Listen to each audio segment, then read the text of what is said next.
All right. Had a little break, had a little water, refresh, ready to go.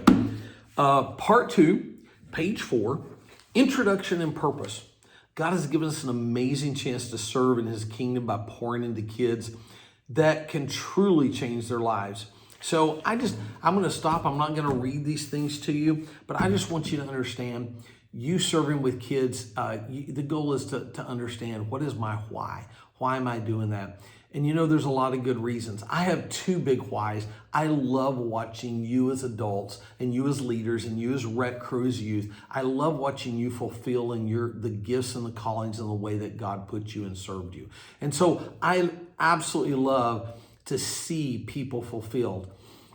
One of the stories that happened just recently that I get from a man, one of our leaders in our elementary, is Chris Parker. Chris Parker runs in and he will tell me, "Hey, Pastor Rodney, let me tell you something that happened." And he is so excited about what took place and that all of a sudden they went off curriculum, because kids started asking questions that are theological questions. And Chris all of a sudden gets to pull out his Bible. He's got his Bible out there and he's going, "Hey, let's go here. Let me read this scripture to you. Hey, let's go over here. Let me read this to you." And these are things that he studied and he's learned, and now he gets to use his theological basis and his preaching heart, and he gets to teach the kids in-depth theology. He loves that, loves that, loves that. The other day, we had one of our young men, one of our young boys who came in, and it's his first time to stay with us. He's been sitting with us with his parent for a while, and it's been a wonderful thing. Well, guess what? Jessica Mayhall is coming in. She's like,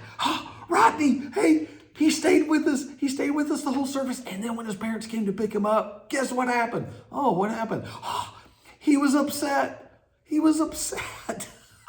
He didn't want to be picked up. He wasn't ready to go.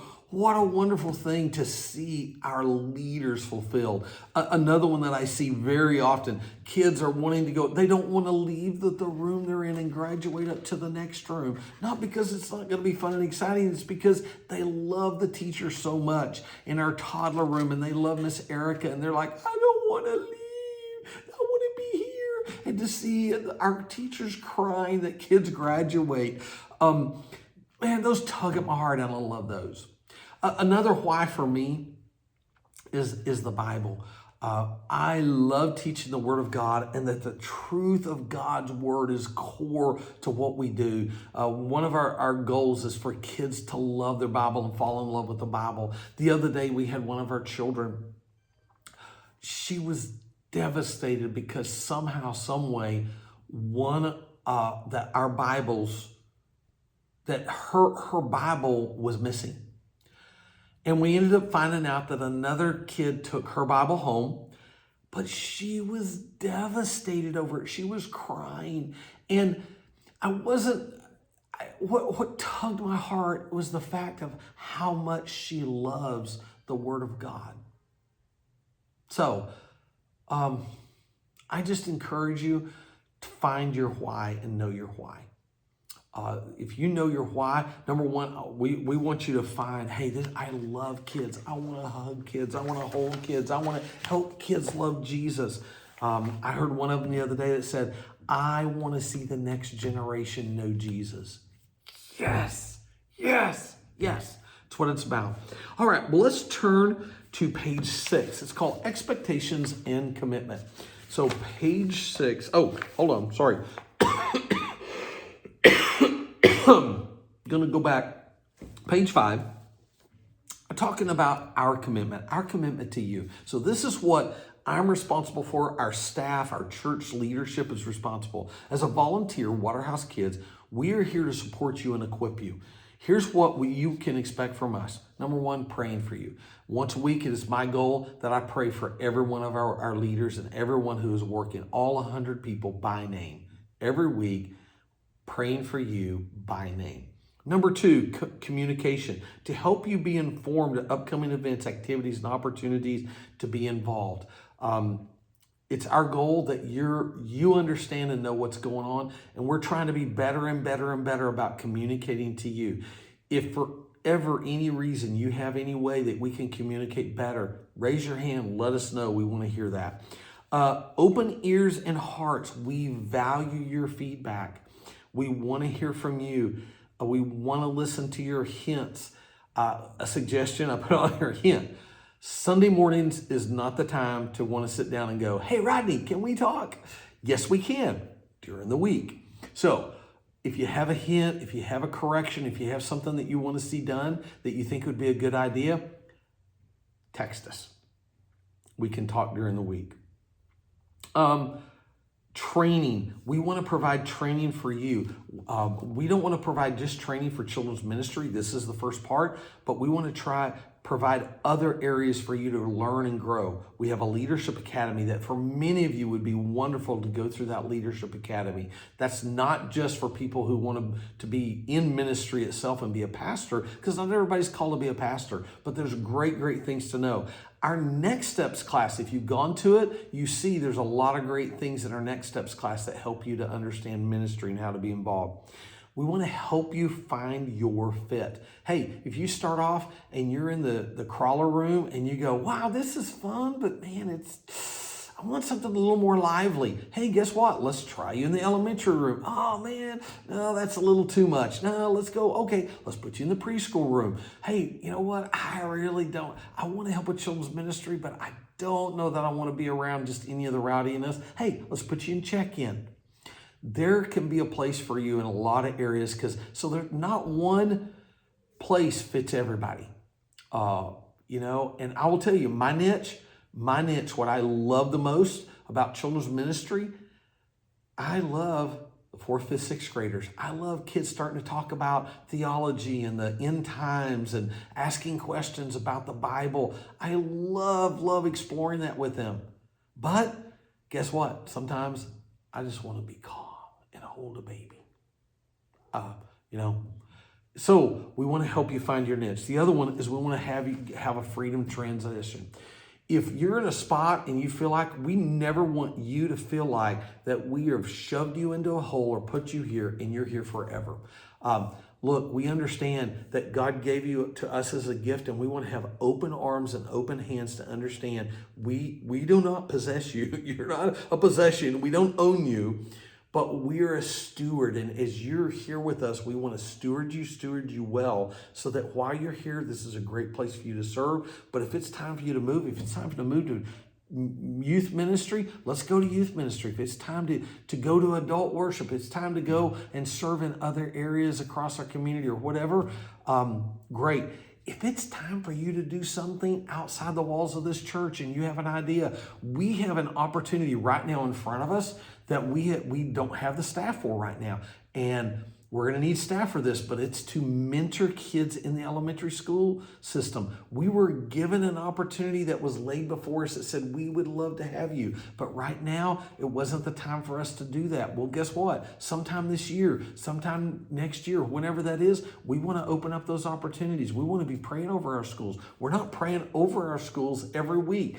We've got ideas, but we need the people and the people that have the heart for that. If you have a heart for certain area of ministry, come in, sit down with us. Maybe God's already put it on our heart, and you're the one who's supposed to be leading that new next area of ministry. That happened. We had some people who had a big heart for what's called Embrace Grace, and it's for people who have gotten pregnant and they weren't quite ready for it. Maybe a 16 or 17-year-old, and they're facing a situation. Guess what? We opened up the doors, our church did, and we started a brand new ministry called Embrace Grace, and it's going great. It's wonderful. Is it small right now? That's right. We're only ministering to 2 or 3 people, but guess what? It's going to grow, and we're there for that. So we're open to new ideas and new things.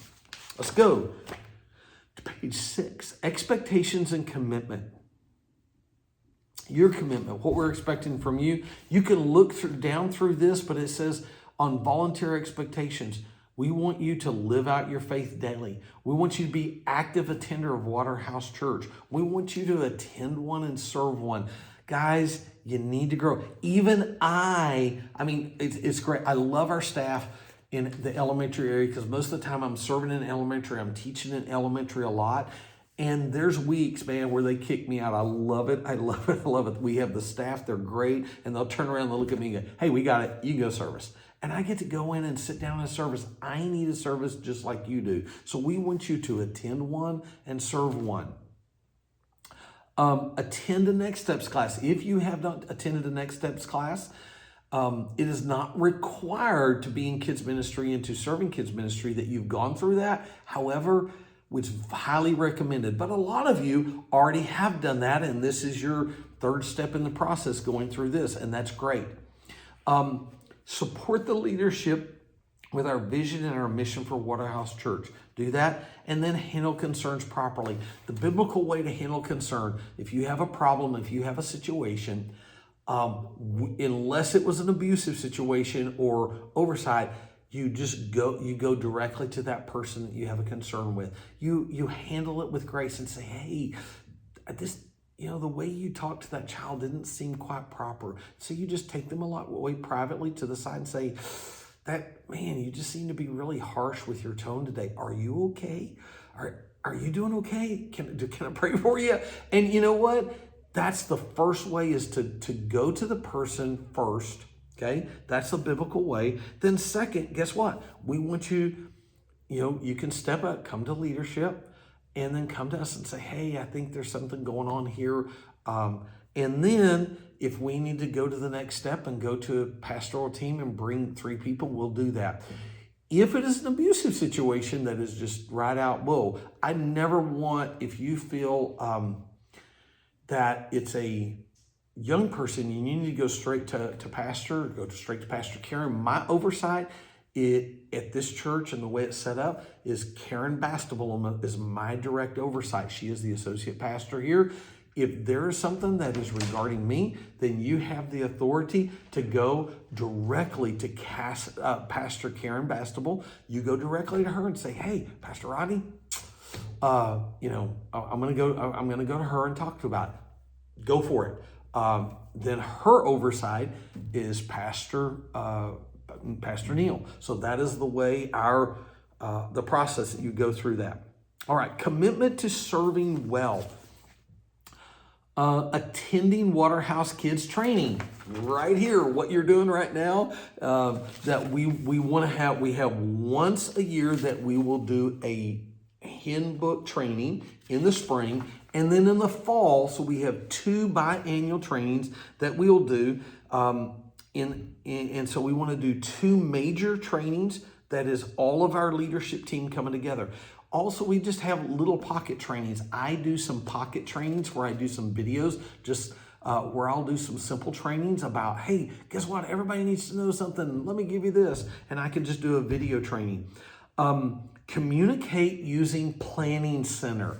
Wow, guess what? You can communicate. If you know your schedule, you can actually go into Planning Center, and if you got the app, hopefully you have the app on your phone. Oh, my phone is what's recording this, so I can't show you my phone. Sorry. The app on your phone, use the app on your phone, and you can block out dates. The other thing you can do, guess what? You can schedule yourself in that area of ministry through Planning Center. It is a beautiful feature for you to go in, because remember, we're all volunteers here except me serving. So for you to go in and say, hey, I'm gonna put myself in. I know I'm available. Some of you have very crazy schedules with work. If you got a crazy schedule with work, that's okay. It's perfectly fine for you to have a crazy schedule, but you can go in and plan the days ahead of time to say, I can work on this Sunday and this area. If you're not sure, here's the deal. You can go ahead and schedule yourself, which really helps our volunteers out. But then, text the leader and say, hey, I'm going to schedule myself. If you're like, well, I'm not sure what position you need me, schedule yourself as an adult volunteer. And then as the schedulers and the schedulers and our coordinators, then we can get back with you and say, guess what? We're going to make you lead teacher. Hey, we're going to make you the rock. And we'll explain the LT and the rock here in a few seconds if you don't know about those yet. All right, in emergency. So this is a new thing that we're wanting to do, is an emergency that we want to schedule people. It is really, really critical. And what we want to do is we want to do this, and it's called,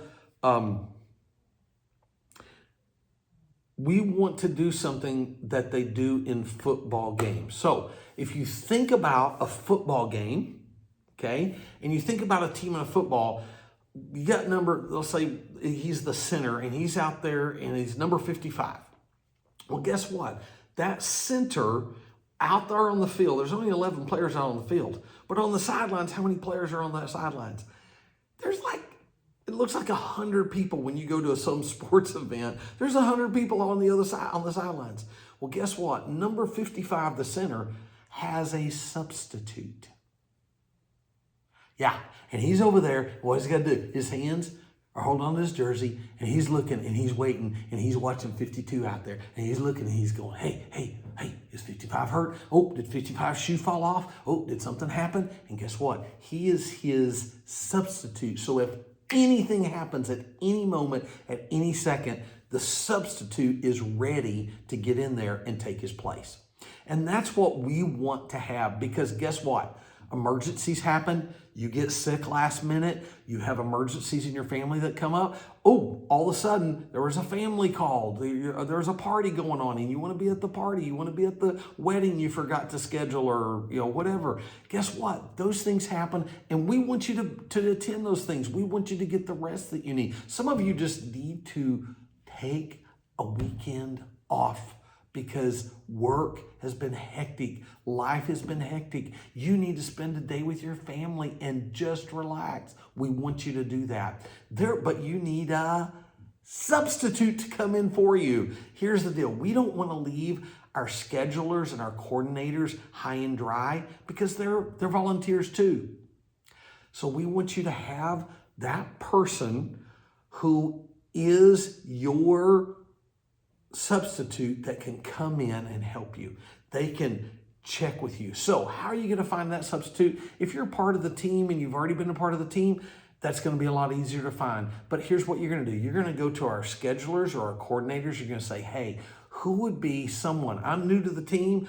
I need to know, who can I help? Who can I sub with? Who do I need to substitute for? Okay, because you may be the one that's on the sidelines right now because you're new. So but you're ready. And so the goal is that you know them, you have their text number, you can get to text them back and forth. Hey, you know what substitutes are really good at? They're good at calling and texting the person they're subbing with. They're good at calling them on Saturday, Friday. Hey, how you doing? Hey, do I need to fill in for you this Sunday? What? Can you imagine that being able to sub for somebody and saying, hey, do I need to fill in for you Sunday? I'm available.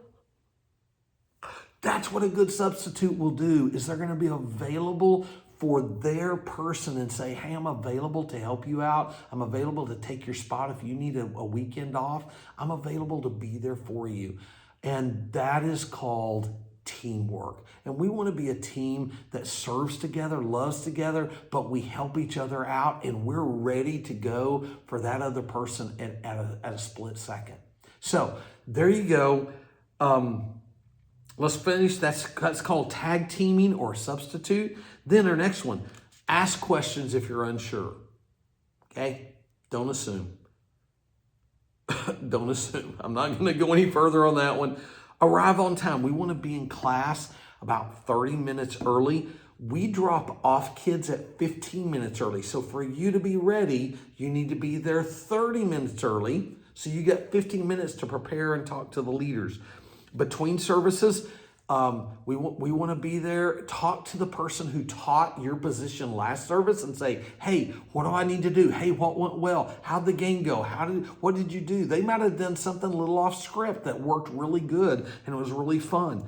We do that all the time, but you need to talk to the next person. Hey, what did you do that's a little off script that would work good for these kids? On Sundays, attend those pre-service meetings. Serve with a joyful heart. And then that last one is just appropriate dress. Please, no gym shorts, no gym clothes. I mean, if you have gym clothes on because you came from the gym, make sure you got cover-ups and clothes that cover all that stuff. We do not want the gym shorts, okay? And we can go on to all of the other things later. Next page, I'm going to leave you right now. This is part 2.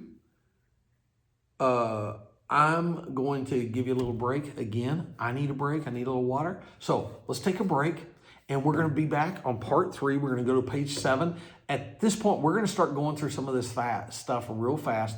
A big thing for you to understand, we really want you to read through this yourself and look at it. And guess what? As you look at this and you start marking up stuff, mark it up, write questions. I don't understand. What does this mean? Why does he say that? Can you clarify? And then when we sit down together, then you'll understand better, and we can answer as a staff, as a team, we can answer those questions. The goal is that I'm not the only one that knows all this stuff, and as a part of this, that other people can do this and help you walk through this together. We love you. Let's take a break, and then we'll be back for part 3.